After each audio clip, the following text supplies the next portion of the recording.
Welcome back to another position ranking video. Today, guys, we have our top 10 wide receivers. This was a little bit of a tougher class than we originally thought it would be.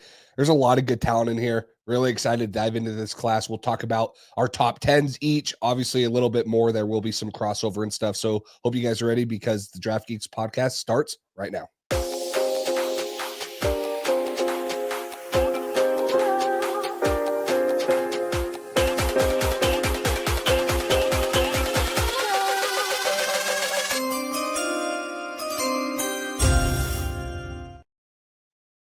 Welcome into another episode of the Draft Geeks podcast. I'm Max Showstack over at the Draft Geek, here alongside Jace Campbell over at Pat's Drive.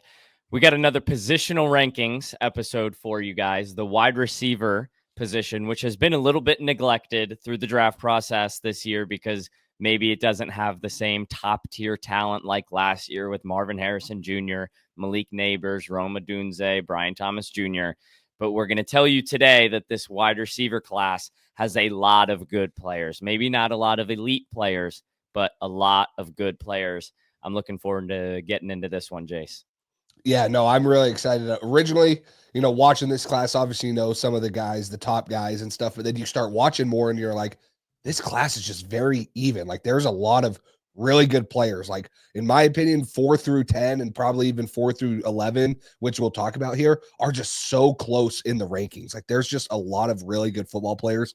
And I had a hard time separating, like, hey, this guy's above this guy's below this guy. But like you said, I think it is kind of a pick your flavor here for the receiver class. You got some bigger bodied X receivers. You got some smaller slot guys. So what do you value? What do you think fits in the NFL, or what do you think fits for your team? So you'll have to excuse me. I have had a sore throat. Luckily, you guys can't get sick through the screen. So if I sound a little scratchy or whatever, or I drink a bunch of water, that's why and stuff. And then Max was just enjoying spring break. Where'd you end up going? Panama City Beach. So Dang. it's Can't believe you even came back to paradise recording draft podcasts. So yeah, I mean, no place I'd rather be, Jace. Thanks for not doing it on Panama City Beach and making me jealous because you're in the nice sun and the beach. Yeah, that would have been. They don't have any outlets out there. That'd have been messed up. So, well, let's jump right into. We each have a couple honorable mentions. So why don't you start off with one? I think we have a couple of the same. So maybe we'll start with them and then shout out another player. So who's one of the honorable mentions that you have in this receiver class? One of the honorable mentions that I know we share is Kyle Williams, the receiver out of Washington State. Such a quick mover. He does everything lightning speed, but all under control as well. I think he operates on the outside, and I think he can stay there at the NFL level. He's not your prototypical outside wide receiver, a little bit more of a slender build, but this guy gets up the field after the catch so well. And I think that'll translate. I think he's got major steal potential on day 3. I think he's got good contact balance given his frame. You would expect somebody of his frame maybe goes down easier. He's a tough guy, and I really like the way he explodes after the catch. I think he's got pretty consistent hands as well. He's a hands catcher. So Kyle Williams, definitely a name to know that we won't mention in our top 10s, but he's just outside of it for me. He's number 12. Yeah, I think he tested pretty well at the combine. He ran a 4.440, which shows on film. He has the ability to be a vertical threat. He does take off. He's able to stack receivers down the field. But one thing that I love about him and why I had to put him in honorable mention is, like you said, he is one of the best in this class at yards after the catch. He had 590 yards after the catch. That was last year in 2023. That was 4th overall in the country. But he had 8.4 yards after the catch per attempt this year. Just a guy that once he gets the ball in his hand, he has fluid movements. He's able to make guys miss. Really like that. And then, like you mentioned, he has a role in the NFL because he can create vertically down the field. Every team is looking for a vertical separator, things like that. I would worry a little bit about his smaller frame. He's only 182 pounds, probably needs to put on a little bit of strength. And I do think you see that in his film. He does struggle to play through physicality at the catch point, although he did have a 62.5% contested catch rate this year, which was really weird for a guy that's 5'10 and a quarter. He was really good with contested catches, and I think that he's able to go up and high point the ball. But when you're dealing with a receiver, fighting through hand contact or fighting through, a corner coming over his back, that's when he seems to struggle with the physicality. So really do like Kyle Williams. So I agree with you. I think that day 3, he would be a flyer that someone would take on him. And because he has that speed, because he's shown the ability to separate vertically, that someone might want to take a chance on him, and there might be a role for him as a wide receiver 3 in the NFL. Yeah, so we're going to move to another guy who we also share in our honorable mentions. That's Trey Harris, the wide receiver out of Ole Miss, which might surprise some people. I know perhaps he's maybe closer to a consensus top 10 wide receiver, but I think we both have him at 11. And, I think there's a lot of helmet comparisons with DK Metcalf and AJ Brown because it's a bigger guy who's tough after the catch.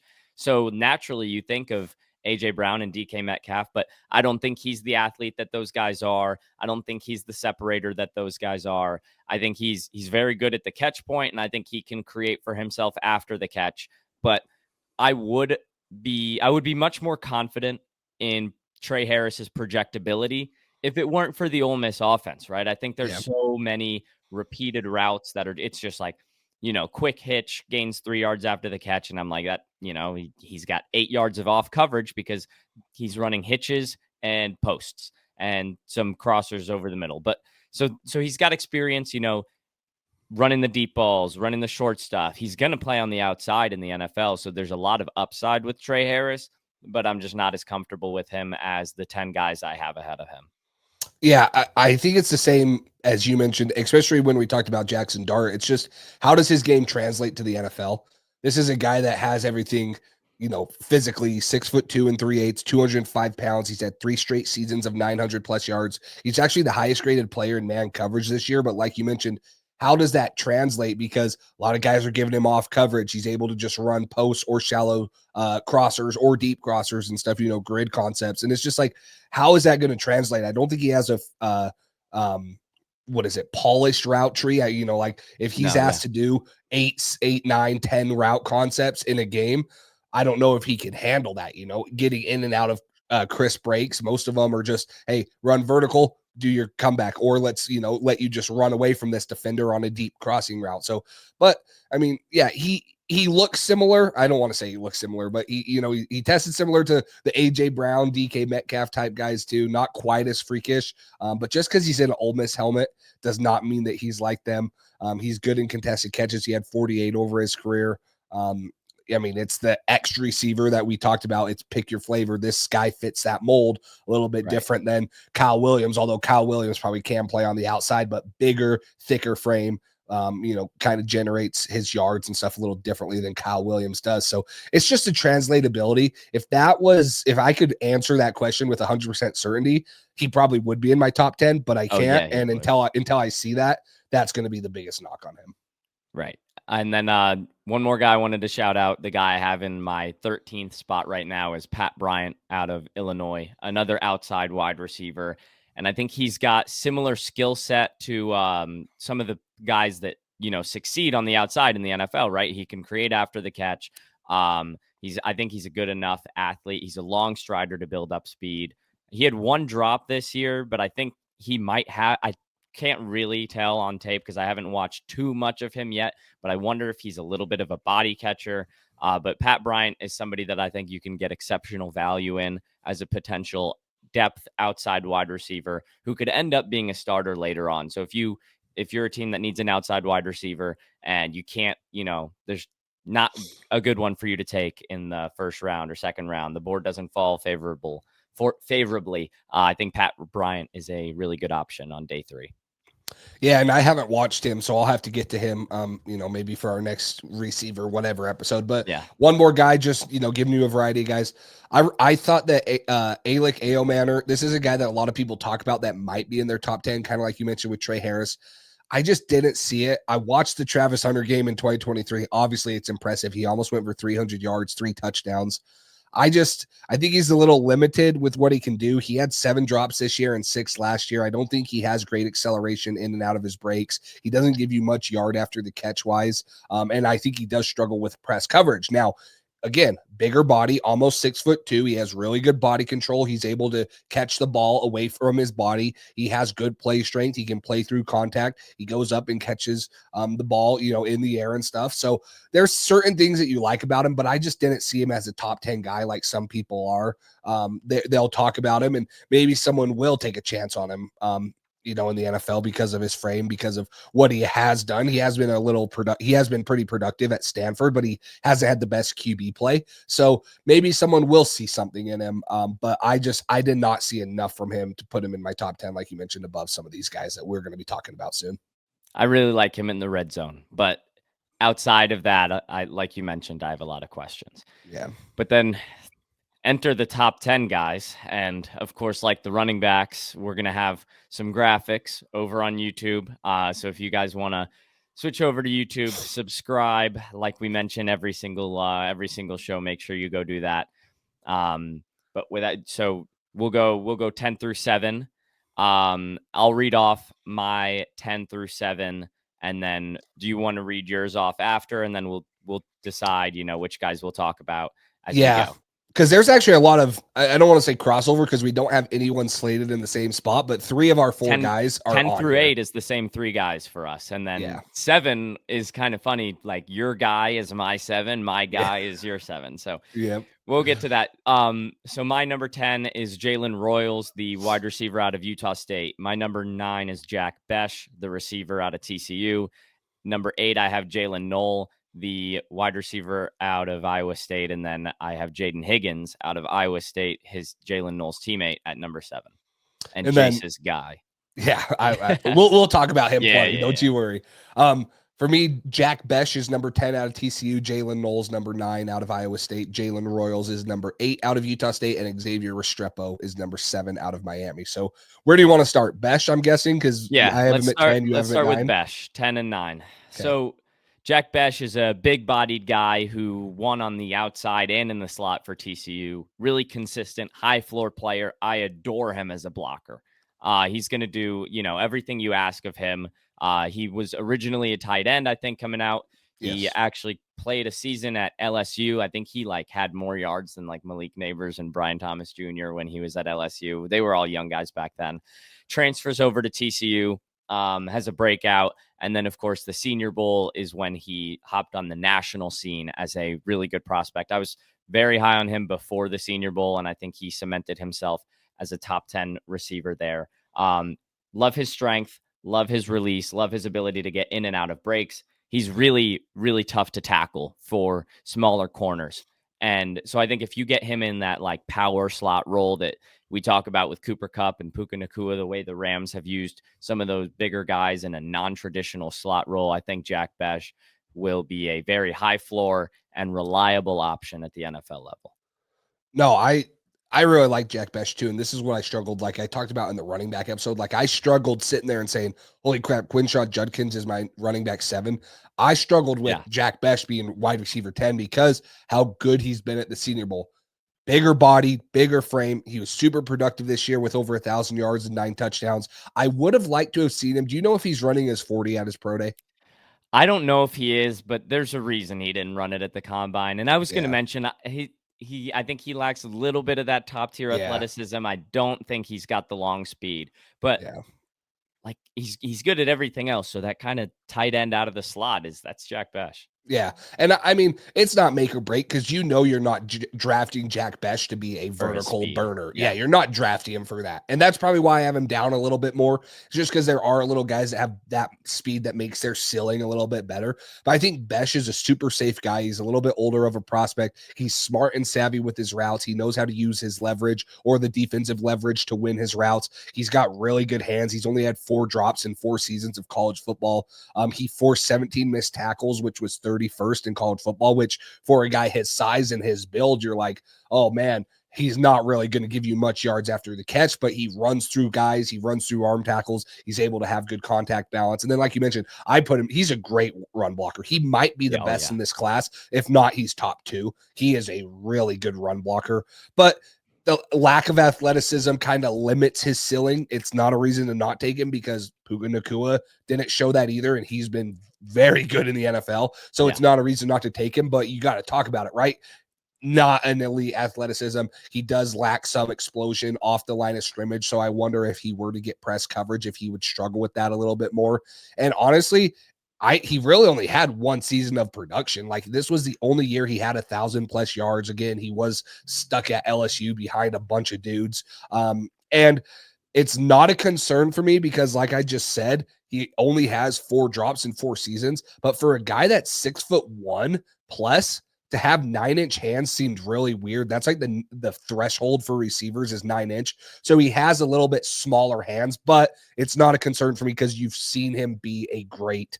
He doesn't drop passes. If it gets to him, he doesn't drop passes, whether they're in his hands. Sometimes he does have a little tendency to be a body catcher, but he doesn't drop the passes, which is the biggest thing. If he was dropping passes and he had small hands, it would be a concern, but Right. it's really not one for me for Jack Besh.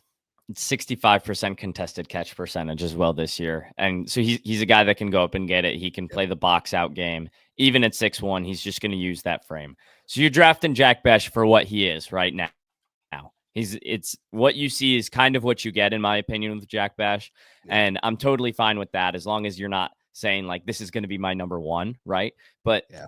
I totally think he can be a productive guy. He doesn't even have 2,000 career receiving yards, but the tape I think is just so polished for being a number 2 or 3 option in an offense, and the blocking speaks for itself.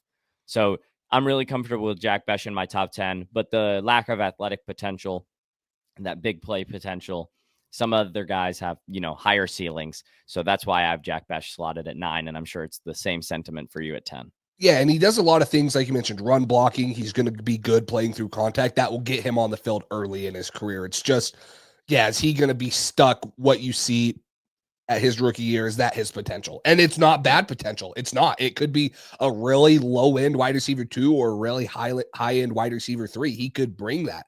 I think his play style is similar to Cooper Kupp. I don't think that you're comparing him to Puka Nacua, saying he's going to be Puka Nacua, like that type of production. But his play style and how he should be used in the NFL is where I see Jack Besh and Puka Nacua being aligned. So that would be interesting to see who drafts him and how they use him. Should we do Jalen Royals, Utah State next? Yeah. So my wide receiver 10, and this is kind of a guy I felt bad about having at wide receiver 10, your wide receiver 8. So, my little rundown on him is he's a super elusive wide receiver. I think he's got a really good release, really good lateral agility. I was shocked he didn't play running back in high school because he completely moves like a running back with the ball in his hands. And that's a compliment. I think he's a little bit raw right now. He does a lot of his work in the quick game. I think he's got slightly limited route tree, but I think he has the athleticism and movement skills to develop there. I think he could improve a little bit on his technique as a blocker. Wasn't asked to do it too much at Utah State, but I love his ability to attack the football, win after the catch, and create with the ball in his hands. So this is somebody that, and lofty comparison, but the way Jamar Chase runs after the catch, when you get the ball in his hands, it's just like, it's like you hand it off to the running back in the open field and he just goes. Jalen Royals has, a similar way to create. He takes advantageous angles, somehow just like, gets an angle on a safety that maybe isn't even fast, that maybe is faster than him, but he just wins. He attacks leverage after the catch. He's so savvy in that aspect of his game. And I think he has the athletic upside to, be more than a screen or go guy. I think he can, win with slants, win with crossers as a rookie, and then you go from there. But somebody that I was very confident I needed to have in my top 10, and sure, he is 10, but another guy I have a second round grade on. So Jalen Royals is a really impressive player. Could be a steal if he ends up falling. Yeah, I put someone that he reminds me of is just a little bit bigger, Jaden Reed. I think that he's super good vertically. What I loved about him is he ran a 1.49 10-yard split, which was tied for the fastest at the combine with Matthew Golden. Like you mentioned, I think, yeah, he gets off the line of scrimmage. Like he's got pop out of his stance. And that's why he's so good at stacking receivers, beating them vertically. He had 15 touchdowns in 2023, which was second amongst wide receivers behind Brian Thomas Jr., who obviously had a great rookie year. He missed some games this year. He had a ankle surgery, I believe it was. So he missed a couple games. So he was lacking the production. But if you go back and watch his 2023 film and the start of 2024, this dude's super productive. He's dominating at his level. Yeah, I know he's not in the Power 5 level, but he's dominating there. He's had 44 explosive catches since 2023, which are 15 or more yards. I agree with you. He runs clean routes. He's super fluid with the ball in his hands. He plucks the ball out of the air with ease. He gets up to speed quickly. I do think he has a second gear to pull away. Oh, He yeah. can, like you mentioned, the angles that guys take, they don't catch him, or he's able to make them miss easily somehow. So I really like Jalen Royals. I think he's a vertical threat also in the NFL, why teams would like him, but he has a little bit more route running ability than some of the guys we talked about earlier in the show. But some of my concerns, he is similar to Trey Harris, in my opinion. Utah State runs a super unique system. They usually had him on the left side of the offense, and Yeah, they run super wide splits. Like they're out they on do. the sidewalk, almost to the sideline, in between the numbers and the sideline. So, when he has to deal with maybe a little bit more press coverage or things like that, yeah, but I do agree with you. I think that screen games, you get the ball in his hands, you can do some things with him in the run game. You just want to get the ball in this dude's hands, whether it's down the field vertically because he can win there, or it's fly sweeps, quick screens, slant, stuff like that. I think he has the ability to do all of those things that you want. Maybe not at an elite level, but at a really high level that you can, make this guy into a wide receiver 2 and a very good option opposite of whoever you have as your wide receiver 1. So I see him as a Z type receiver. Obviously, he doesn't have the build. He's 6 foot right on the dot. So you're not going to put him out there and hope that he's going to give you a bunch of contested catches out there. You need a little bit bigger frame there, but movement wise, all that stuff, you want him on the outside and you want him, as a playmaker. Does he remind you a little bit of Malachi Corley from last year?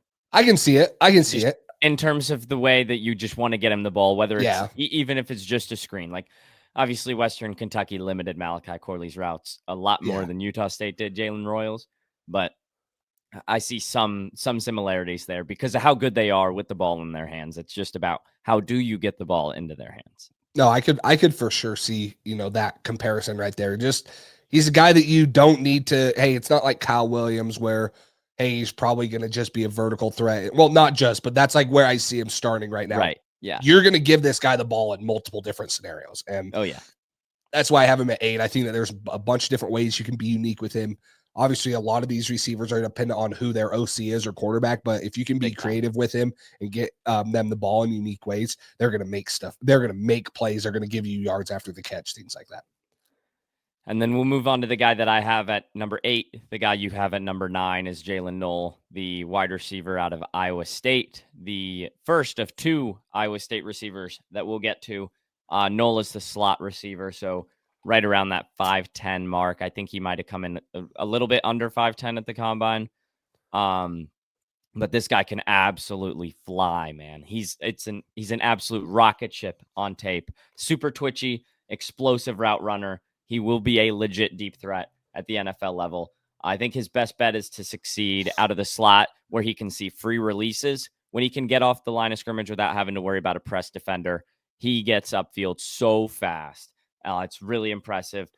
I think he's got a few drops on tape, but I always liked the way that he responds after those drops. They worked to get him the ball after those possessions where he dropped it. UCF game stuck out for me. He had a couple drops in that game, later half of the game, I think. And I know you'll touch on one of the reasons you're concerned about some of those drops that we see on tape, because it was 4 drops this year.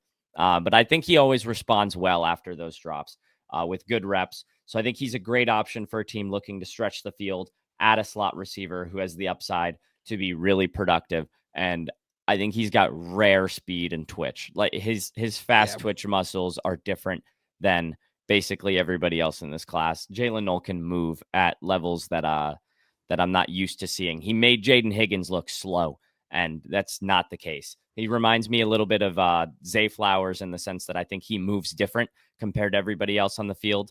But he's, sounds like a lot of praise for my number 8 receiver, but it's just a testament as how good this class is.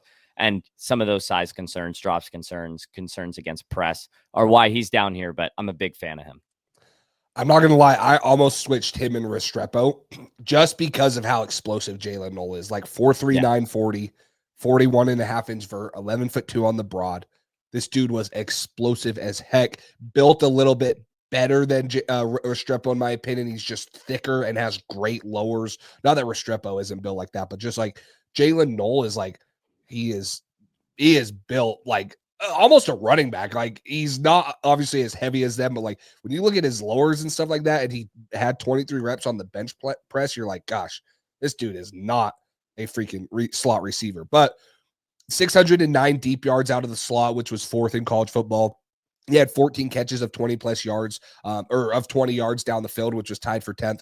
I think that this dude is explosive out of the slot. Like you mentioned, he's an elite route runner.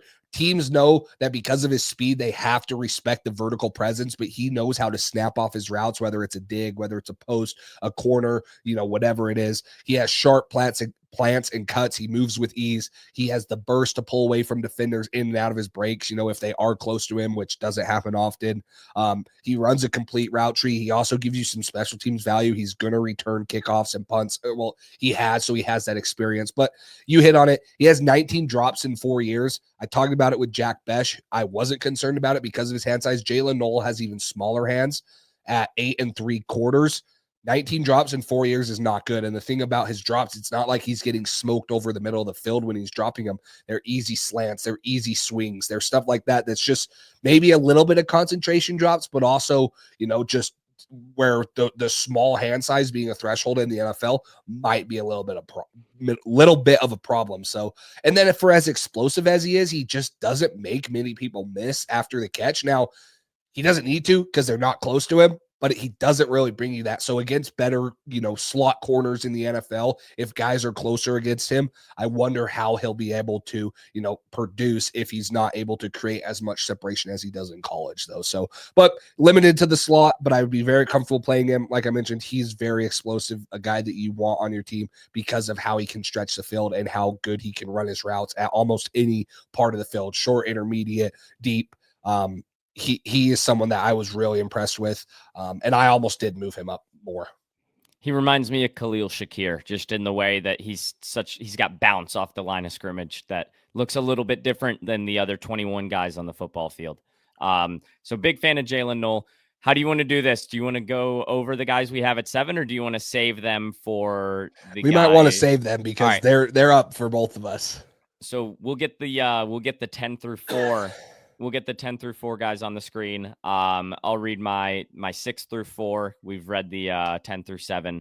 My wide receiver 6, and we're going to sound like we're haters of this guy because I think we're a little lower on him than other people, but want to make it really clear I really like Luther Burden. Yeah. He comes in at 6 for me. I have Xavier Restrepo at number 5, and then Tedero McMillan at number 4.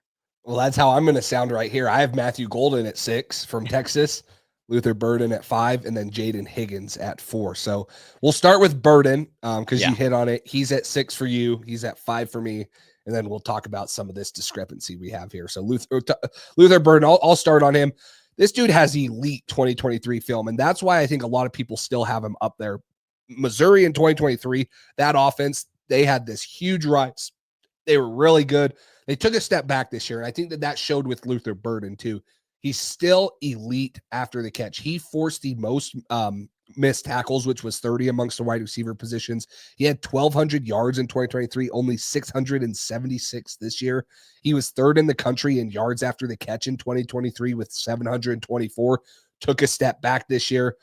But the film in 2023, it's hard to find better. It really is. The drop-off was kind of crazy, and that's why I struggled with putting him this slow. But, he's going to give you kind of like what we talked about with Jalen Royals. You need to get the ball in this guy's hands. Fly sweeps, even more than Jalen Royals. Fly sweeps, screen passes, whatever it is. This guy has to have the ball in his hands. You have to scheme it up. It's super repetitive to say this. The Deebo Samuel role is what Luther Burden will succeed in the NFL. You have to use him as kind of a gadget type guy.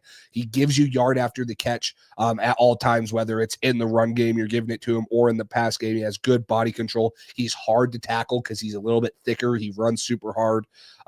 But most of his snaps came from the slot. Lots of schemed up targets at Mizzou. So that's why I say he has to be a gadget guy, in my opinion, is how well can he just consistently run an NFL route tree and beat NFL corners? Probably can't, which is why he's a little bit lower. I didn't see that there. And he needs to keep working on some of his releases and things like that. But just what he gives you with the ball in his hands, you cannot ignore. And you can't ignore the 2023 film. You have to bring that in because that is some dang good film. If he can get back to that form, he would be even higher than number 5 for me. And I'm sure he'd be higher than number 6 for you. But the little bit of step back is a little bit of a concern. So we'll see. But this dude has elite yards after the catch ability, and he's a weapon. He is more of a weapon than anything right now for me. I think that's the perfect way to describe him, as a weapon, because I think he's amazing on those slot fades that Mizzou loves to run. He's a good deep threat in that aspect. He has absolute home run potential, whether it's out of the slot fade or whether it's a simple screen that he can just make a couple guys miss and go. I think he can get overmatched a little bit by some more physical defenders. Doesn't provide much as a blocker, which is something I look for in Yeah. slot receivers. He sees a lot of free releases, and I think that's his best bet to win at the next level is in those schemed up free releases. If you want him to get downfield, he's a quick mover, super explosive after the catch. He's super valuable in the quick game. Wherever he goes, that's going to be the number one target in the quick game. I, have questions about how you get him the ball. I think there may be a limited number of ways to get the ball in his hands. I think I have some doubts about his ability to escape the press and win in the deeper half of the route tree in the pros, aside from those slot fades. But I honestly think that as he runs more of those slot fades, it's pretty easy for, even number safeties, cover 2, cover 4, to kind of just like eliminate the slot fade entirely at the next level. But I look at the way the Chiefs used Xavier Worthy this year, in the sense that, you're getting him in motion and you're going to throw it to him where he can catch it, go upfield, explode. And then he can take the top off of the defense on a vertical route.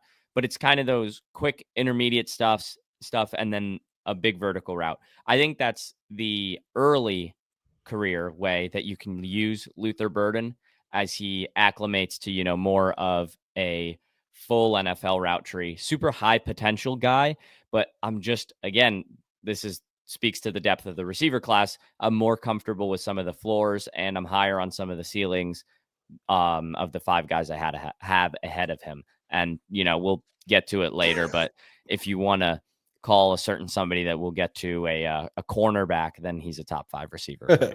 That's true. He'd be top 4 for me if we are excluding a generational prospect. So, no, I agree with you. It's just, what's his role?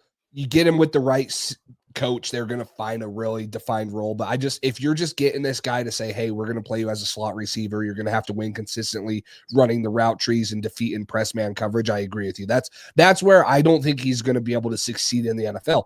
If you get him in a system that can scheme up targets, can give him gadget plays, and then can make it easier in the passing game, he's going to be elite. He's going to be awesome. You're going to love him, what he gives you yard after the catch wise. It just all depends on where he goes. And that's why, in my opinion, he's not a fully polished receiver. That's why I call him a weapon. And that's where he falls to number 5 for me. So where do we want to go from here? I mean, there's a little discrepancy here. Maybe Restrepo. Go to your guy. Yeah. Okay. So we'll go to Restrepo. I'll start with him. He's my number 5 receiver in the class. And since I first watched the receivers, that's low compared to where I had him. But, you get a little more comfortable with some of the athletic potential the rest of these guys have as you watch them. Not to say that Restrepo doesn't have that, but it doesn't exactly match up with the rest of these guys. He's a smaller slot receiver.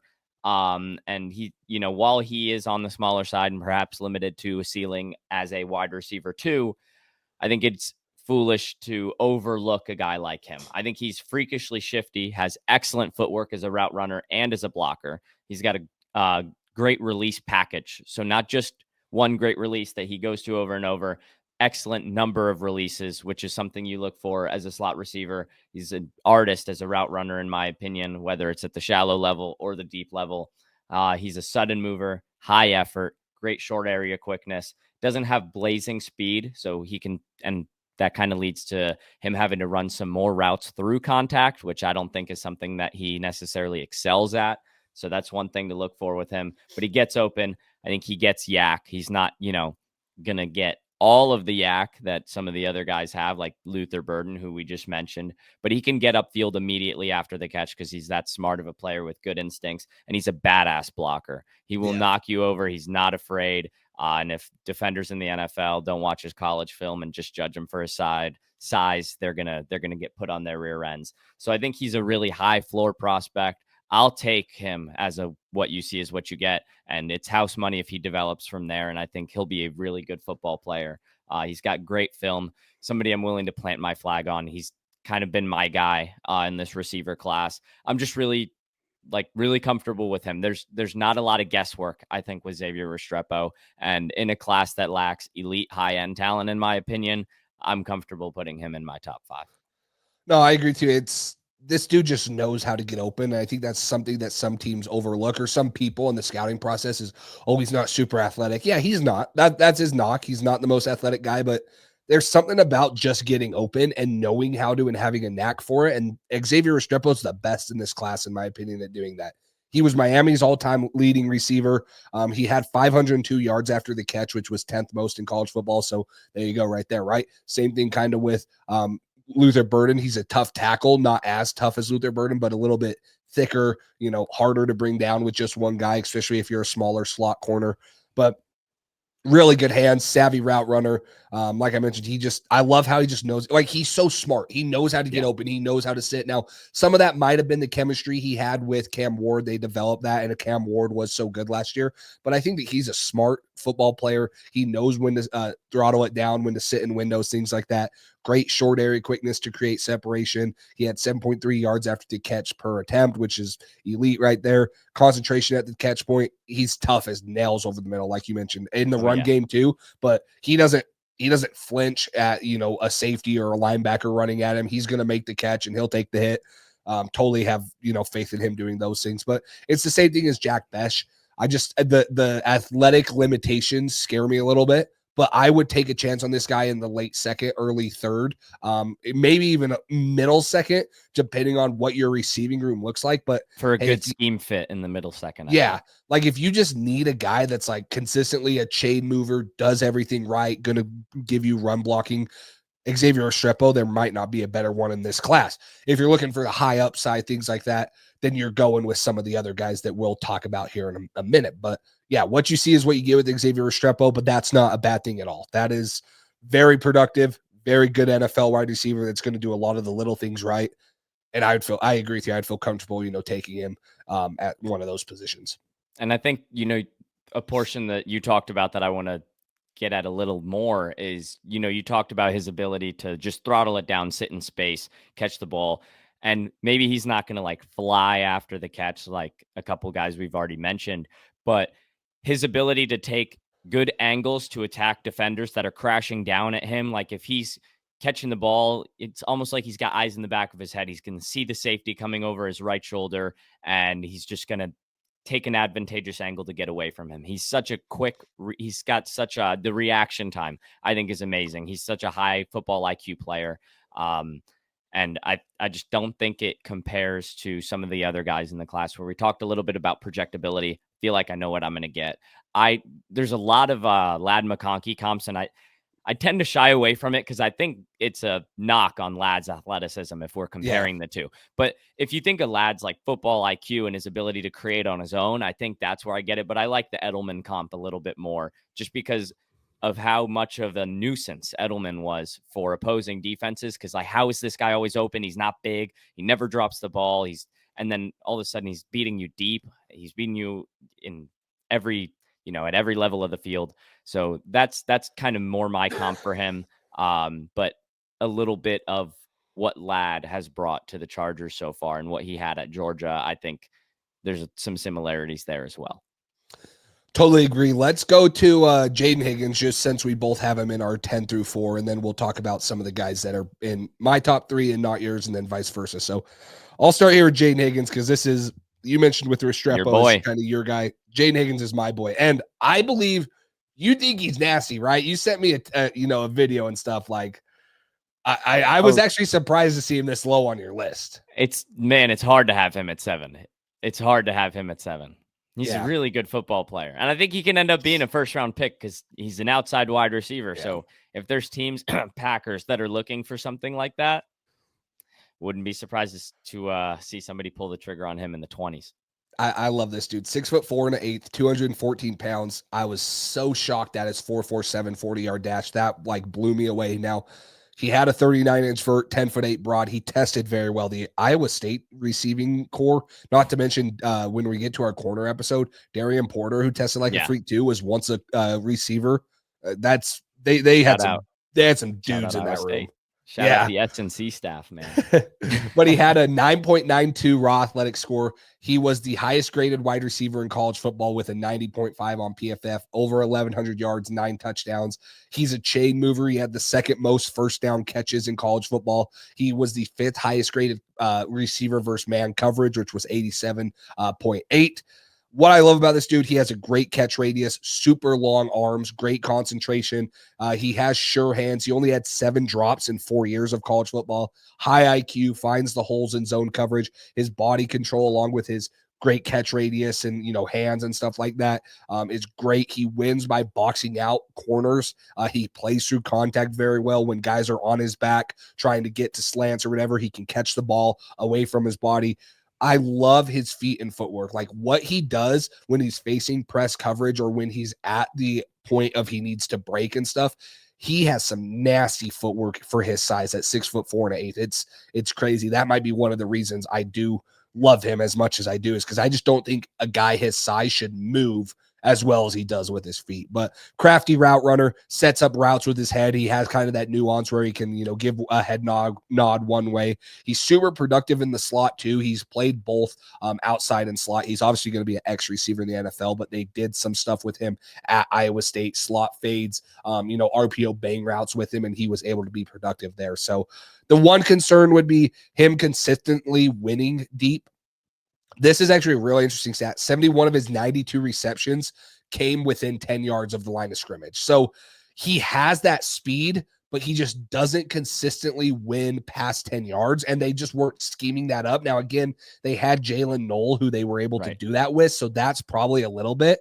But what he does in the short to intermediate game with his body and feet, footwork and stuff is why I'm so comfortable with him being this high for me. And I really love Jaden Higgins. He is a big climber for me, and I wish he would fall to the Patriots at pick 38. I don't know if he will. I could easily see him being the first receiver taken in the second round, if not one of the last ones in the first round. He could easily be in, a top 30 player in this class.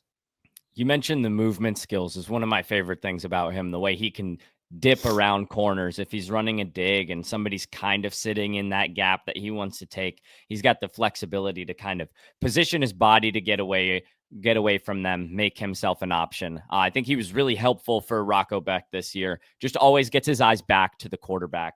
That's a big thing I look for from outside receivers, not just somebody that's going to, jog down the field, wait for you to throw it up to him. I think he can create in a lot of other ways. You mentioned he does a lot of work at the short level. I do think a lot of that was because of Jalen Knoll, quite frankly. Yeah. If he's running a hitch, it's likely that Jalen Knoll is running a slot fade over the top of him. And, if I was Iowa State's offensive coordinator, I'd have done the same thing. I think he can win deep. I don't know if he's the best separator at straight deep routes, but when he's going over the middle, I think he shakes DBs well enough to operate on the outside. I think he is a good blocker, but he's got the frame to be nastier as a blocker. Yeah, he should be better. He should be a better. That's exactly what I wrote down. Is I think there's a little bit left. He left some on the table as a blocker, but that's not necessarily a bad thing. I think that's one of the easier things to coach. If you show good technique and you have a good frame, they'll be able to unlock that out of you at the NFL level. So Jaden Higgins maybe doesn't have the top end speed that some of the other X receivers in this class do. I know the 40 kind of showed otherwise. We'll definitely touch on another guy that had a 40 that maybe doesn't show up on tape. But Jaden Higgins at 7, right above his teammate, but I certainly prefer Higgins to Knoll. And I think my top 7 is kind of in its own tier compared to 10 through 8. Really like Higgins. But, just the other guys in this class, pick your flavor. I think I have some more guys ahead of him that I like. But I'm really happy that you put him at 4. That's kind of been your my guy spot. DJ Giddens. I was just going to say that. I was like, this sounds exactly like what I said when I had DJ Giddens at, what was it, 7? No, I think it was 8. Where I had DJ Giddens at 8, you had him at 4, but I was like, I really promise I don't do that on purpose. That's just how it. You should start doing it on purpose. Everyone I love is just my number 4 guy in the class. Good. Let's talk about your wide receiver 3, my wide receiver 6, Matthew Golden. Some people are going to question me on this. Some people are going to say, why is he so low for you? So let's start with you because you are definitely higher on him than I am. Yeah, Matthew Golden is somebody that I had, right around that wide receiver 6 spot off of my initial watch. And the source that I get my film from, because I don't have PFF Ultimate, didn't have the college football playoff tape out yet. And then once you watch that, it's kind of unlocks everything that you think Matthew Golden can do. He did. It was a little bit of it solved a lot of the projectability questions I had right there. I think this guy had an incredible college football playoff. It was his first year at Texas after 2 years at Houston. So you're getting a younger prospect, 21-year-old guy, such a smooth route runner, diverse release package, and he's got the release package and explosiveness off the ball to win on the outside. Great change of direction. I think he's got great speed downfield. Although he outran his play speed when he did the 40-yard dash. That's not to say that he doesn't play fast on tape. Just 4.29 was shocking. He's got really good tempo in his routes. I think that's my favorite thing about him. He can throttle down, change gears while he's running routes to kind of last longer in those open spaces when he's running through zone. Made himself an option for Quinn Ewers a lot of the times. I honestly wrote down, I was like, not that impressed with his QB play. And it's funny because I don't usually write that down with wide receivers who play with draft prospect quarterbacks, but there's some throws where I'm like, dang, Quinn, you did him dirty a little bit there. But so I think he can struggle working through contact. I wrote down that he gets rerouted a little too often for my liking, but I think he's got the contact balance to survive those reroutes, get back on track. So I think if he gets a little bit better with his hands, not at the catch point, but as a route runner to kind of, fend off DBs, not let them get to his chest. But I think this is a prospect that you are still going to get more out of. I think he's a super high potential. He arguably has the highest potential, in my opinion, of any receiver in this class. I see a lot of Stephon Diggs comps. I don't hate it. I would go as far to say is not that I comp him to this guy, but I think he has some tendencies that you see at the pro level out of Justin Jefferson. The way that he creates on his own, not having the biggest frame, but the release, the route running savviness, the tempo to just absolutely go from 60 to 0, because that's as important, if not more important, than going 0 to 60. I'm big on Matthew Golden. Again, if you take out a certain somebody that we'll get to, he's my wide receiver 2. And I think he's got a higher ceiling than the guy I have one spot over him. But, the floor, there's some questions about that because how consistently have we seen it? Not too consistently, but I think because he's such a young guy, he just started getting going at a high level program at Texas. I think the best ball is ahead of him. He almost had 1,000 yards this year, even though he only had a smaller number of big games. 9 touchdowns. I'm in on Matthew Golden. I guess for me, I see the movement skills on film. Like, he is super impressive how he moves. He gets in and out of his breaks. He creates separation very easily. He's a deep threat, obviously, with the 4.29 speed. But like you mentioned, you don't see that on film. Maybe Texas in their mind just said, Isaiah Bond's going to be a 4.05 40 guy because he tweeted it out and said he was going to beat Worthy. So we're not going to use him like that. But I think that on film, he looked way more explosive in and out of his cuts than he ever did down the field. But obviously with that 4.29 speed, you're going to, have him as a deep threat, or you're going to try to use him as a deep threat. I guess for me, where I'm different on other people is I just didn't think the film was elite, like production wise. And he only had 2 games above 100 yards in this season. And again, they were in 2 of the biggest games, the conference championship game against Georgia, where he had 162, and then against Arizona State in the college football playoff, where he had 152. Now, even if you scroll through his 2 seasons at Houston, in those, I don't even know how much it is. That's what's 10 games. Yeah, 25 games there. He only had 2 games over 100 yards in his 2 years at Houston. So I guess for me, it's like the lack of production doesn't add up to the explosiveness he is. Now, this guy's really hard to project because movement skill wise, what succeeds in the NFL, I think he has it. But I also am a guy that says, hey, film doesn't lie, film first, and then you confirm things with the athleticism, those numbers. And I just didn't see them kind of adding up when I went back and watched the film. He has 15 drops in his 3 seasons at Texas, in college football.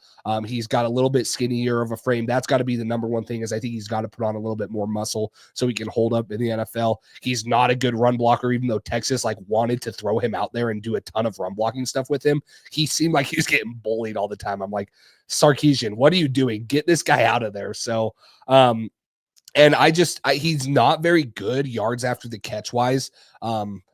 He does make some elite catches on the sidelines, like toe tapping NFL type catches. He's impressive at. And so that's where I have a hard time, is this dude does a lot of things that are really eye popping and you're like, whoa. But then he also does a lot that's kind of I just don't see it right there. I don't see the 4.29 speed. I don't see that and stuff. So I might end up higher on this guy. I probably need to go back and rewatch it again. Again, I saved the 2 games that he had, or the game against Georgia and the game against ASU, until last, because I knew they were his best games. Yeah. And just it left a sour taste in my mouth. Before then, I was like, oh wow, yeah, fluid, super good, awesome. But it's just the receiving aspect of it was the concern for me with the drops and stuff. But I'm not knocking you at all for putting him up here, because off of potential, off of what we've seen in the combine, all those things, there's no doubt about he deserves to be wide receiver 3. I just have a little more reservations about the film aspect of it. And I could agree with you. His best football probably is ahead of him. And so that's where I could end up higher on him, is because as doing this draft stuff, you got to project where he's going to be. That's where it's hard, is, hey, can I, project where he's going to be off of his film and stuff? And I've only seen it out of his athletic profile. So we'll see where I end up on this guy. But for now, after, initial watch and stuff, and then going back, it was wide receiver 6. I just think he's such a good athlete in every piece of movement that he has, whether it's a go ball. And, maybe he's not the burner after the catch, which is hilarious, right? We're talking about a 4.29 guy. Yeah. He's not a burn, but what is it? The first play of the game against Arizona State, where he kind of gets that little scheme bender route, and he should score, but he gets caught on the opposite 20. And, he takes it's a long angle, right, where he's going all the way across the field. But I'm just 4.29 scores here. So I think he's got an extra gear, but I think he just, trained really well for the 40 and can't knock him for that. But he's a superb athlete. I think he's got great body control, late hands. So you mentioned some drops, and they do show up on the film, but I just think he's so good with his hands. I'm even less concerned about the drops. I wonder if he drops less balls at the NFL level. And because he's not a slot receiver, the blocking concerns me less. But I think he can get pissed off as a blocker. I think he's got that finisher element to him. I saw him throw a couple guys around, but the average blocking rep isn't as good as I would like it to be. So, the technique's not there, the consistency's not there, but every once in a while he goes in and just erases a guy. And I'm like, there you go. That's what's got to happen over and over. And I wonder if he was asked to block more because Isaiah Bond was on the football team, and that's not the guy you want blocking. I'd rather have Matthew Golden block than Isaiah Bond. They had that young guy, Ryan Wingo, who's also impressive. He did a lot of their blocking. Gunnar Helm, obviously, tight end. So maybe he'll do it less at the NFL level, but I think it's a spot where he can grow, a spot where he can improve. Because, as a guy shouted out earlier, one of the best quotes from the combine, Pat Bryant said, no block, no rock. So, maybe Matthew Golden's a little too good to have that apply to him, but that's certainly part of the way it works at the NFL level. But I'm a huge fan. If you're to be left with 3 traits, I think for me, Matthew Golden, it's the natural separation, how he just does it so effortlessly. He doesn't, have to put in all these extra movements to separate. Natural separation, his ability to tempo routes, and then just his body control. I think he's going to be a special player. And I saw out of those 2 games, from what I saw, I was like, I think that answered my production questions, but I totally understand if it didn't answer other people like you's production questions, which that's kind of in this tight class where all these guys are, neck and neck. That's the difference between wide receiver 3 and 6. Yeah. And I guess that's why I have Higgins ahead of him and stuff, is because you go look at Jaden Higgins the last 2 years. It's uber productive. It's really good. You go look at Matthew Golden this year. It was good. for a little bit. There was some games, starting off against Michigan, he had 41 yards, 34 against UTSA, 46 against Louisiana Monroe. And then towards the end of the year, he comes into himself. Texas is playing good football, right? He goes off in the SEC championship game in the playoff. But then you go back to Houston too, and it's like he only had 420 yards last year. He did deal with a foot injury, so he missed 5 games. But it's just like when you're comparing the film on those guys, that's where I'm like, gosh, Jaden Higgins is just like multiple years of production. And like I said, it's hard to project Matthew Golden right now, in my opinion, just because the film, is not at where I would want it to be for his testing numbers and the athleticism I do see on film. Just the production is down a little bit. Last thing on Golden, do you think any of that was potentially him, starting out behind Bond as the season opened, somebody who had not more chemistry with Ewers because Bond was also a transfer, but somebody, and then having to gain chemistry with Ewers as he settled into the Texas offense? I can see that. Like it definitely is. You got to have chemistry with your quarterback and stuff, but I don't know. I just, for a guy that was like, he was out there running good routes. Like there were times where he was out there running good routes and stuff, and he just still didn't have the production. So maybe that's more of a knock, like you mentioned on Quinn Ewers. Like we already did our quarterback episode and we were pretty low on Quinn Ewers. So it's probably more of a knock on that aspect of it. So that is a fair point to bring up, but it was just like, he's out there. He's moving the same as he did in the conference championship game. He's just not having the production. So yeah, if you probably give him 3 or 4 more targets in those early games, because if you scroll down through his box score, he was getting 4 targets, 6 targets, 5 targets, 4 targets. And then he goes off because he has 12 and 13 targets in those 2 games. And obviously he had the production, but it's like, if you probably do incorporate him a little bit more in the offense, he probably does have a little bit more yards and touchdowns throughout the season. So that is a fair point. I will, get on that one. And then who do we got next after Golden? Because we'll bring up the slides here. All right. So Emeka Egbuka next, my wide receiver 2. Huge fan of this guy. I think he's a super high floor player. While I do think he is a slot receiver at his best at the NFL level, I think he can give you some snaps on the outside if you need him to. I think he wins with his release, burst, fluidity.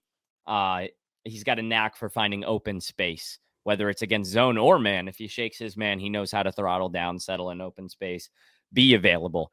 He was uber productive for Ohio State. There's not a lack of production conversation with this guy. He's super quick in and out of his breaks, and he's going to make his money by blending that with being super reliable at the catch point. I don't think he's going to wow people with like spectacular catch ability or long speed, but just his high floor. He does everything right. And he's got the frame that I'm much more confident with him, being able to do it against bigger defenders.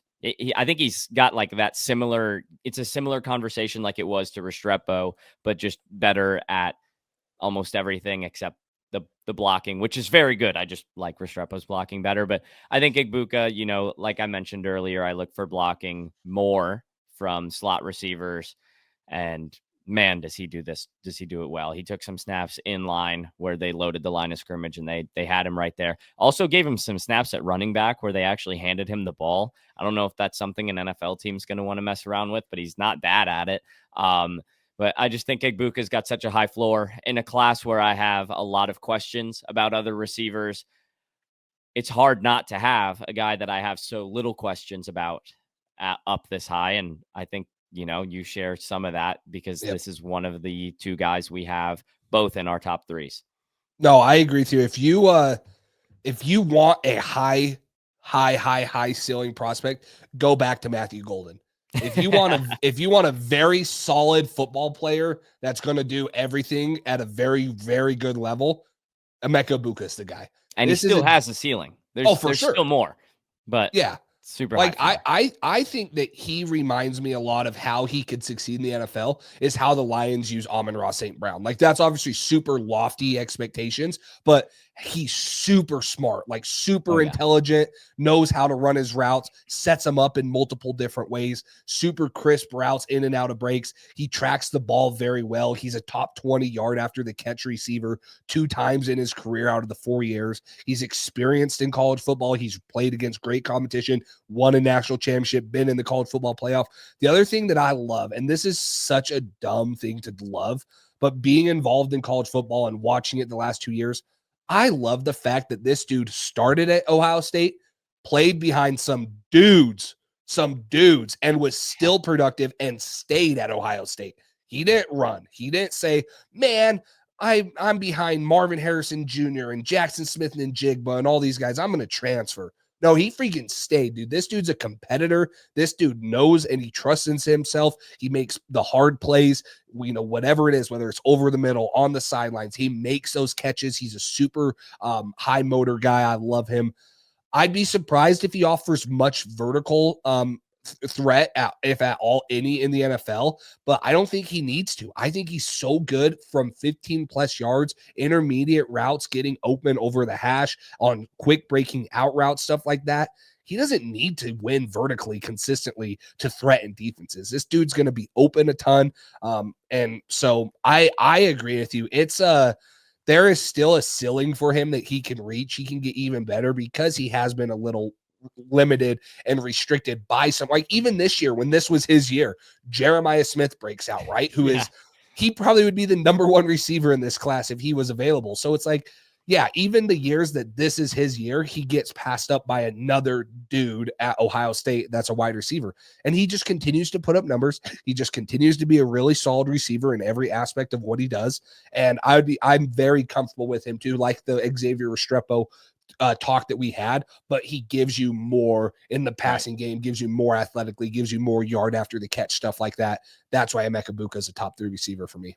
And even if you mentioned like the deeper level stuff where we talked about like Jalen Knoll, for example, a guy that's going to shoot downfield out of the slot. And like Egbuka, I'm totally comfortable with him on wheels, slot fades, even if it's crossers at an intermediate level. I just, maybe not the guy to run the post with or the straight go. And that's totally fine because most of those, go and post players aren't as good as Egbuka is as a blocker and in short to intermediate levels. So, man, it's just so I have so many notes on Egbuka, just like good this, good that. I'm so comfortable with him. And it's a different type of conversation this year at the top of the receiver class with a guy like Egbuka than it was like my wide receiver 2 last year was Malik Neighbors. And I'm like, man, future superstar guy wins in every which way downfield. And so, it's not that same level talent. I have 3 first round grades on receivers this year, and it's going to be my top 3, Golden Egbuka and one more. And, I think just that low number is surprising to some people probably, but also you got to rewind a year where I had 5 last year. And I think, about all 5 of them would have slotted in 1 through 5 this year. So it's a worse class at the top, like we mentioned, but that's no knock on Egbuka. I think this guy's going to be such a solid wide receiver 2 with low end wide receiver 1 upside. Hard not to give the Jackson Smith and Jigba helmet comp. But that's one where the play doesn't lie. Like we talked about the Ole Miss guys. I think that one's pretty accurate. I agree with you. I like Egbuka a lot. I think he's just a very solid receiver that's going to be very good and very productive in the NFL. So let's go to, in my opinion, probably the biggest conversation we'll have, and then we'll end with the guy that's not even a receiver. Maybe he will easy be, whatever. Conversation. Yeah. We'll go to Teteroa McMillan. I'll start here because I have him as my wide receiver 1. Max is a hater and thinks he's a 4th round talent. He said he does have a first round grade on this guy now. I actually just did say that, but I know. I'll start here.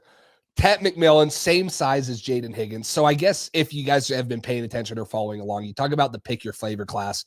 Jace has a type.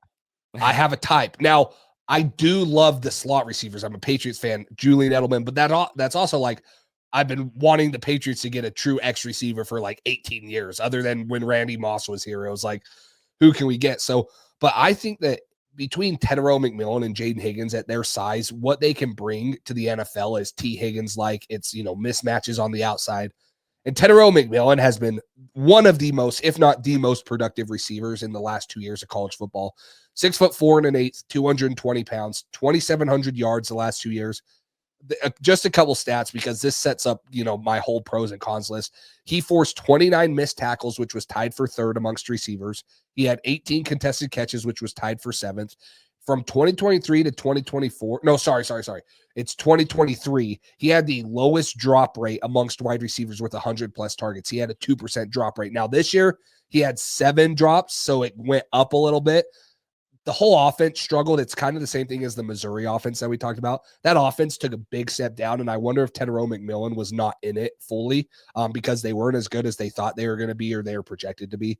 But he was the 4th highest graded receiver against man coverage. Going on to, my pros list and stuff, I think he plucks the ball out of the air super easily. Big hands, long arms, catches the ball away from his body. The ball just sticks when they get there. When he gets his hands on it, whether it's outside his frame or inside his frame, he sticks it. The ball stops there. In between the hashes is his money spots. Obviously, I think he can give you something down the field, but what he does on slants, on in-breaking routes, things like that, I think is where he's going to make his money in the NFL. Yard after the catch for his size is not normal. He had 430 yards after the catch. That's 45 less than who we are going to talk about next, Travis Hunter, but he had 11 less receptions there. So what is that? That's like 4 less yards, or that's like 4 more yards after the catch per reception. So for a guy that everyone says is so good with the ball in his hands, Tenero McMillan was right there with Travis Hunter on less receptions. He attacks the ball in the air when it's coming to him, whether it's on a hitch route or whatever. He comes back to the quarterback, makes it an easy completion, doesn't let the corner, get to the ball before him. Excellent body control with the ball in the air. He's a great athlete and good footwork to get off the ball, builds up speed. They're saying now, I've had this conversation a ton on my Patriots Drive podcast because obviously, talking about receivers and stuff. Obviously, he did not run the 40. I would love to see him run the 40. I think he got the information, and I believe that the NFL Stock Exchange podcast said this too. I believe he got the information and his agent or whatever. I don't know if he needed to. I don't know if teams felt like he needed to run the 40 because he's not doing it at his pro day either. If it was this huge concern, don't you think he would have ran it just to cause questions? The other thing is, I'll let you answer. The other thing is on Bruce Fieldman's freak list, they clocked him at 22 miles per hour. That is plenty fast enough for a 6'4" receiver in the NFL. So I don't know if they asked him, like, if teams were telling him, like, hey, what we've seen the last 2 years has been productive enough. You're going to be a top 12 pick. I believe as of right now, he hasn't met with any team outside of the top 12. So maybe he's getting the information. You don't need to run the 40. We have the clocks on you. We know how fast you run. You're building stuff. I don't know. What are your thoughts on that? I think he's a long strider, good after the catch. So what the heck is the upside? Like if he and he's got that build. It's probably awkward to get out of a sprinter start, and then if he doesn't get downhill right, there's a lot of technique that goes into running a 40. So I just think what's the best thing that could happen is he increases his stock by a hair, right? He's still probably going to go really high, and then the worst that could happen is he goes out and runs a 4.7, and everybody's like, whoa. But I don't know. You see it on tape after the catch. The guy pulls away from people. I don't think he really needs to run a 40. On my end of it, I think we agree with a bunch of stuff you brought out. Go to his game, the way that he moves over the middle. I think that's, like you mentioned, probably one of the better parts of McMillan's game. My little write up on him though is that he's a tall player. Finds space over the middle very well, thrives on jump balls, and like we just talked about, explodes after the catch. I think he's a guy that's going to eat in the red zone as well. You totally comfortable throwing the ball up to him. Then my concerns with him, right, because there's got to be some if I have him at wide receiver 4. I don't think he's a natural separator, and I don't think that he shakes players well. And it's not that it doesn't happen at a consistent level. I don't think it happens much. And, he can win without separating. But I think a lot of the times where he does get open is because he's on the move over the middle against zone. So I think if you can get him into situations where he's able to do that, it's better. But I don't think he separates well, and I think that might give him struggles at the NFL level, especially with 7 drops at the end at the college level this year. So that's a lot of my concerns right there. And then I think he struggles to decelerate, throttle down on some of these comeback routes. I think he's better turning inside, making it a curl, as opposed to turning outside and making himself available on comebacks. And then we talked about Arizona just falling off this year. I don't knock him too much for it, but I thought there were some effort issues on tape where maybe the running routes at 70%. Like you watch him run a great route and then throttles down completely on the next play. And it's not like it's a screen to the other side of the field. Fafita looks his way and he's just moving slower. So I think just separation, drops, some of those effort issues, which, I struggled with it a little bit last year with AD Mitchell, and struggle with it a little bit again this year with Tet McMillan. Um, but he's a top prospect. Make no mistake about it, because of his rare tools and his high potential. I think he's the best true X receiver in this class. We talked about Matthew Golden on the outside. I think he's a little bit more of a Z type of guy with his play style.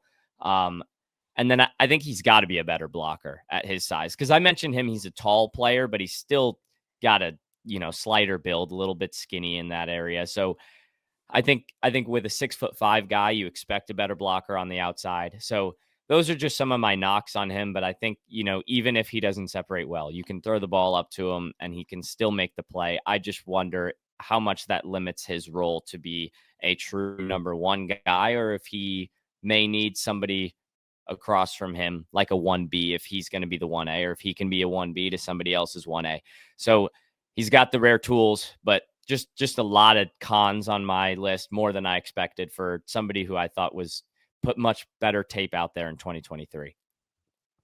Yeah, and I guess for me, the separation issues and stuff come from I in my opinion, you can't ask a 6'4" and 1/8 guy like him or Jaden Higgins to separate like Xavier Restrepo. And I'm not saying that you are, but that's Yeah, what some no. people want, Yeah. right? They're like, he doesn't separate. Well, guys, he's 6 inches taller than these guys. Like, Right. you're drafting Tet McMillan to be a big bodied receiver on the outside. And I think that, yeah, if you can get past he's not going to separate at an elite level like Emeka Ibuka, Jalen Knoll, guys like that.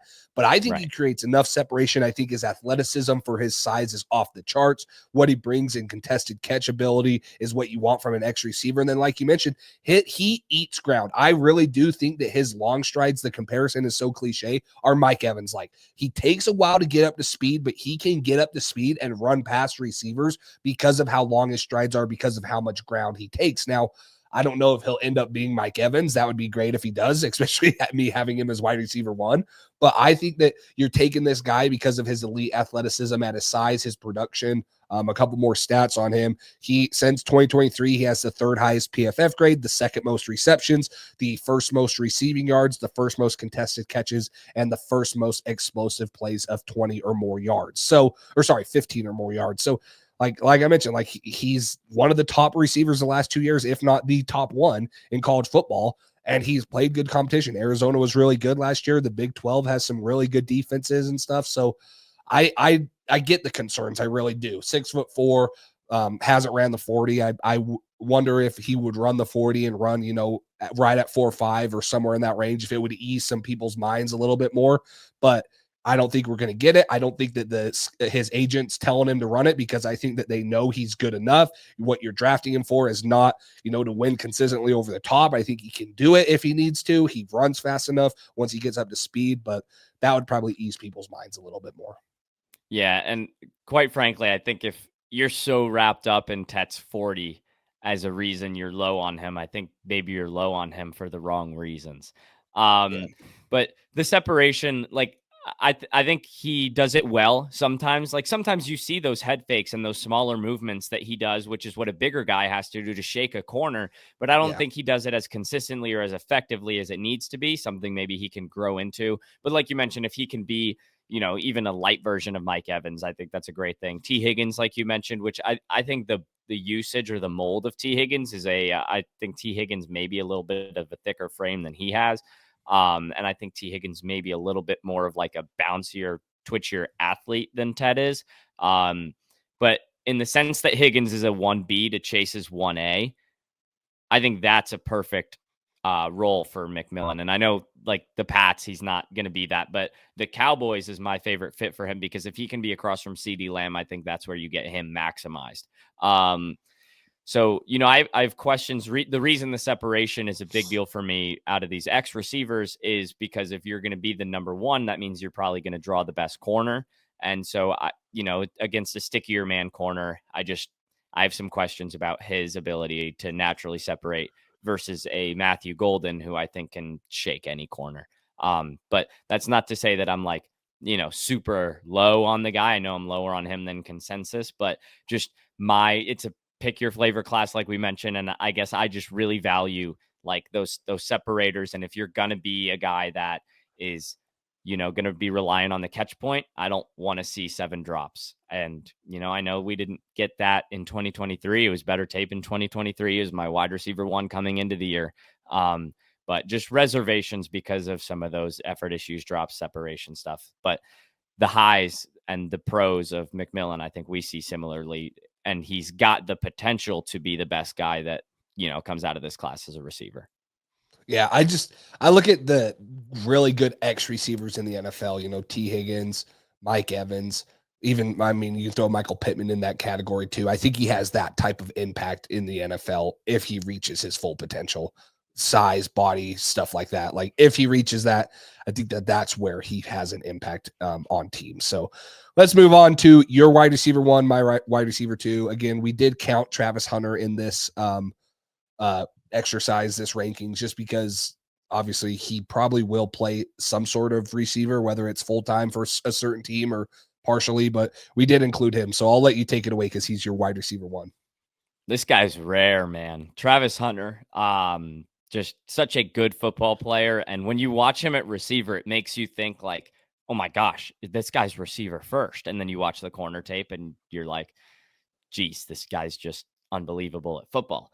He's an athletic freak. He understands how to beat defensive backs because he is one. I think that's his biggest advantage as a wide receiver is because he's so nuanced in his approach to attack leverage and, win at the release point, win at the break point and routes, and then, win with these little small movements that he makes to get around corners.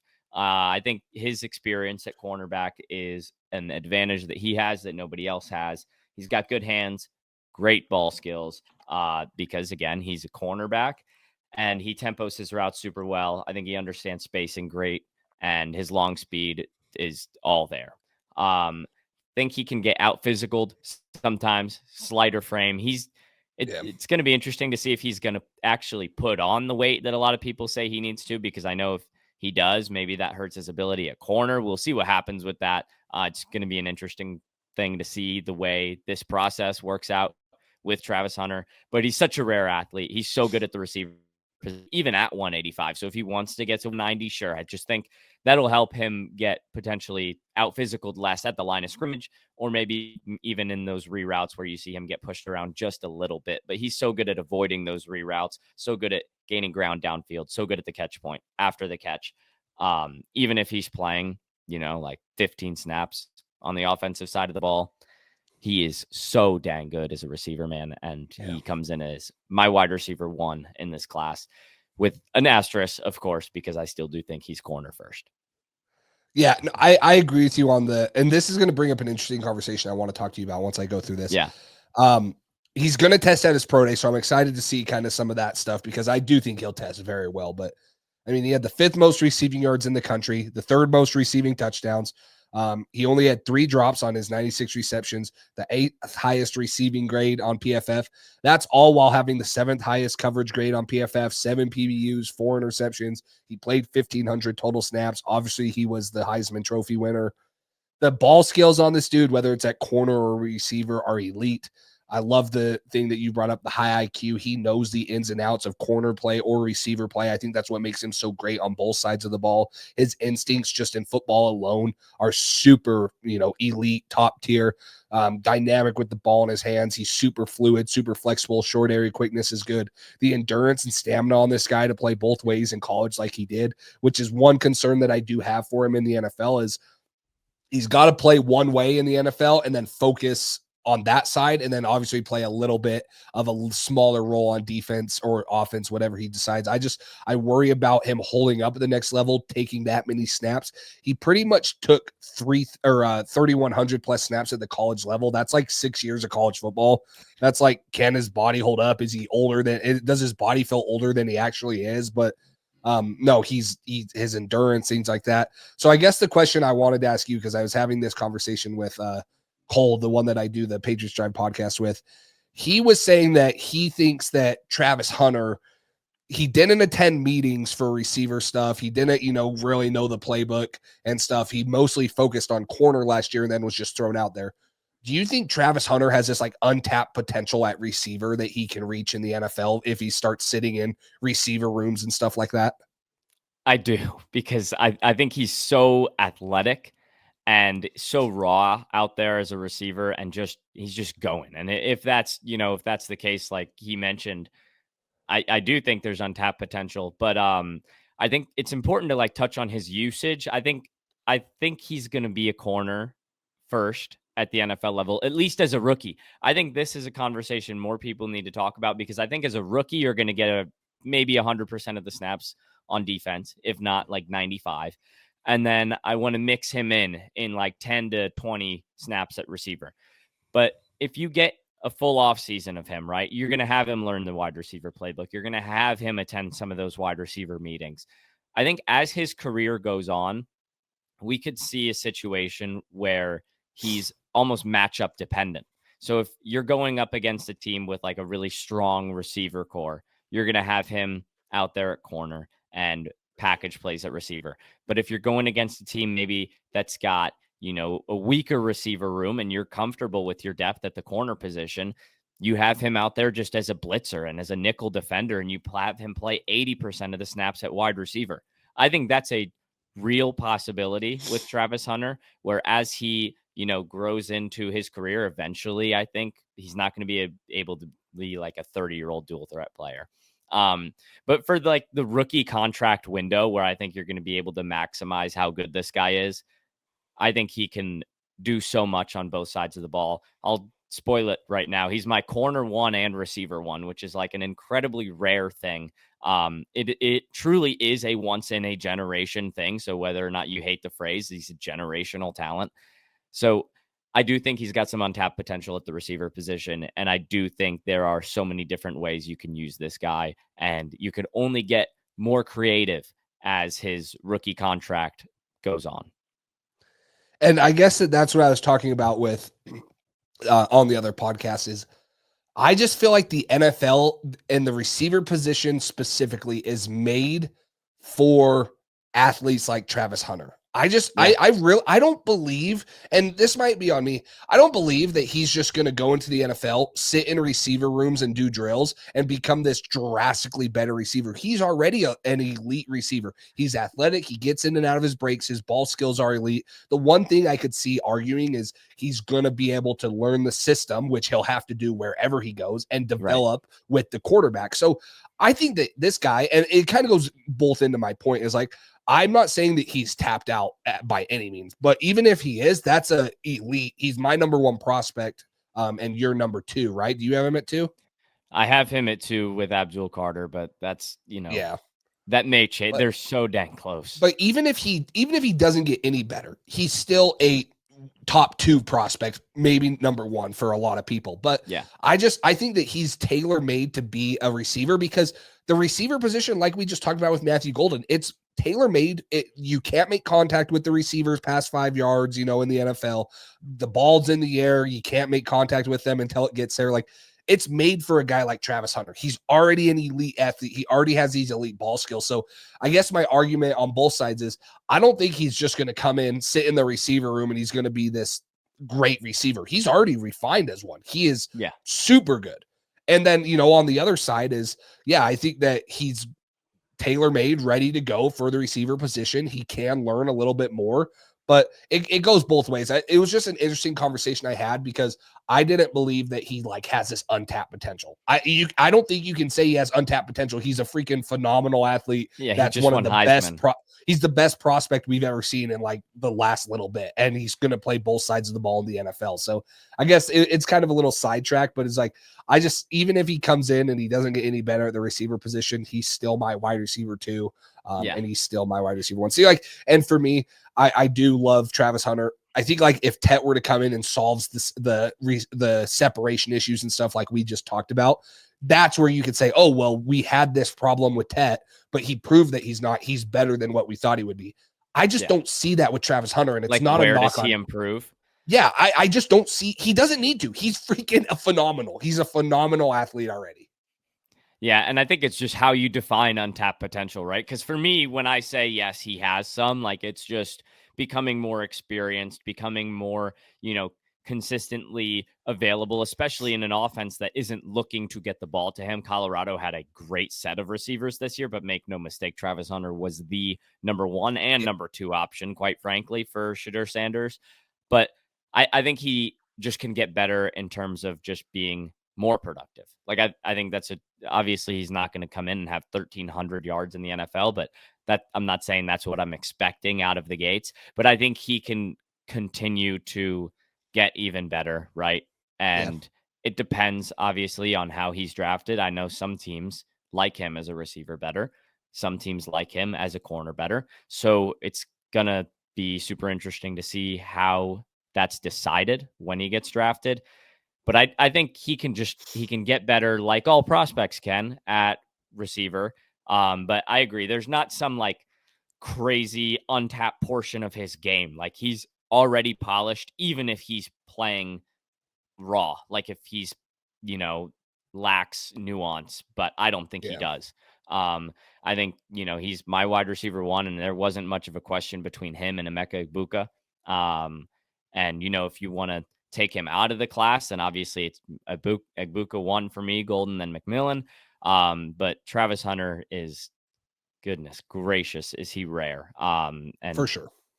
Heisman for me. But even if you don't think that, he was the best college football player in the country last year. And I think he's a top 4 lock, obviously. And I know you like hearing that because a lot of people say top 3. Don't say top 3 lock. I think there's a chance more and more now as free agency. We'll obviously talk about it more, but that the Giants have to take Shedeur Sanders at number 3 and Cam Ward goes 1. And then if Abdul Carter goes 2, Travis Hunter is a New England Patriot. Let's go. No, I mean, obviously we've had this conversation a ton with the Patriots and stuff, but if Travis Hunter's not there, I'm probably leaning a little bit more to Tet just because they need a wide receiver one, and that's who my wide receiver one is. What if Abdul Carter's there? Abdul Carter or Tet? If Abdul Carter or Travis Hunter are there, you take one of them. If they're not there, I would love for them to trade down. I don't know if it will happen. I just don't know who's going to want to trade going up. So I would feel a little more comfortable taking Tet than Will Campbell. With the arm length issue and stuff, but let's just say Travis or Abdul Carter fall down. Yeah, to pick for. while Travis Hunter's on the screen, we'll manifest that for the Patriots. Yes. So you have any Wow! Oh my gosh! Closing thoughts. No, I think this is it's just a solid receiver class. Lots of really good players.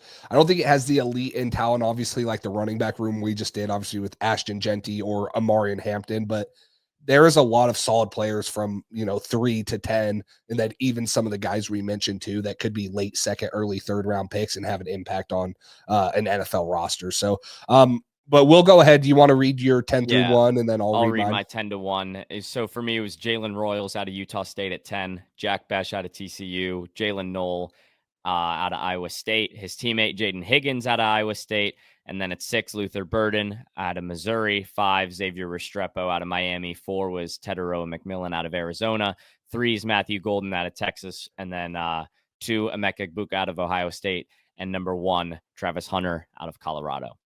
And 10 for me is Jack Besh out of TCU. 9 is Jalen Knoll out of Iowa State.